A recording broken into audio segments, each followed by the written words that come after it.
yang dilakukan oleh rezim Jokowi hari ini.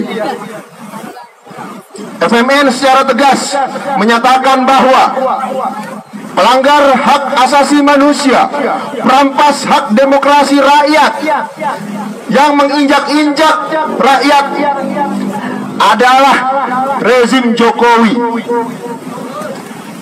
Dengan berbagai kebijakannya yang tadi sudah disampaikan, bahwa rezim Jokowi di periode pertama hingga hari ini terus memperlihatkan watak aslinya sebagai rezim yang anti terhadap rakyat. Terus memperlihatkan melalui kebijakan-kebijakannya bahwa rezim Jokowi terus merampas hak-hak demokratis rakyat. Termasuk apa yang dihadapi oleh pemuda mahasiswa di kampus-kampus. Kita tahu bahwa kampus harusnya menjadi tempat untuk memproduksi ilmu pengetahuan dan teknologi demi kemajuan rakyat Indonesia, untuk memproduksi seluruh pengetahuan, untuk membebaskan rakyat Indonesia dari belenggu penindasan. Namun hari ini, di bawah kaki rezim Joko Widodo, kampus justru dijadikan sebagai pabrik untuk memproduksi ilmu pengetahuan yang memanipulasi dan menipu rakyat Indonesia. Kampus melalui profesor-profesornya, lembaga-lembaga penelitiannya, dan seluruh instrumennya dijadikan alat untuk melegitimasi secara akademik segala bentuk penindasan yang dilakukan oleh rezim Jokowi.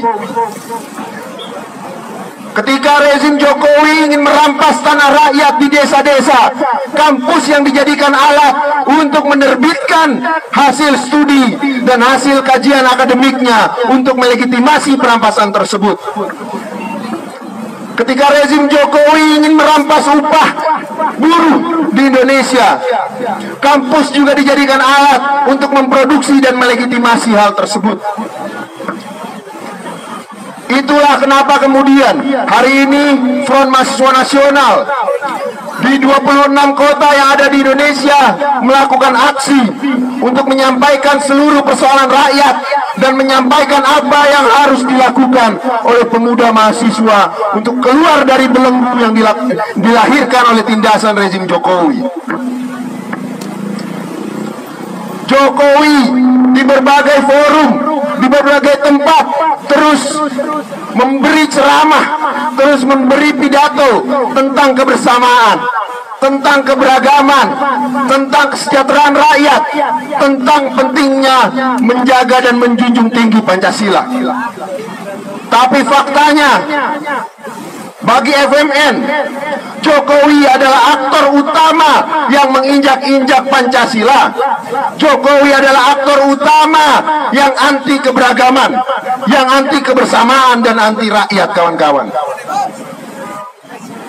Karena dengan perintah dan kebijakannya lah dia membunuh pemuda mahasiswa di bulan September dan Oktober kemarin, kawan-kawan. Karena dengan perintah dan kebijakannya lah dia merampas tanah kaum tani di pedesaan, membunuh kaum tani, membunuh kelas buruh secara perlahan-lahan dengan kemiskinan. Apakah itu yang disebut dengan rezim Pancasilais?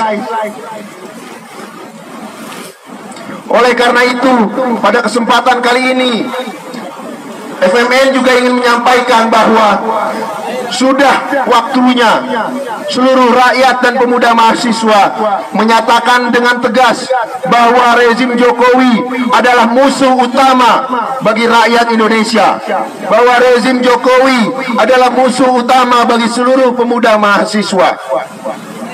Rezim Jokowi yang terus mengabdikan dirinya, mengabdikan pemerintahan ini kepada kepentingan imperialis pimpinan Amerika Serikat, kepada tuan tanah besar, kepada borjuasi besar komprador, tidak akan pernah memberikan sedikit pun kesejahteraan bagi rakyat. Yang ada justru sebaliknya, kawan-kawan sekalian. Biaya pendidikan dan di seluruh Indonesia, di seluruh kampus-kampus yang ada di Indonesia, setiap tahun mengalami kenaikan yang signifikan. Hal ini adalah bentuk nyata dari rezim Jokowi yang tidak menginginkan rakyatnya untuk hidup cerdas, yang tidak menginginkan pemuda mahasiswanya memiliki pengetahuan yang tinggi.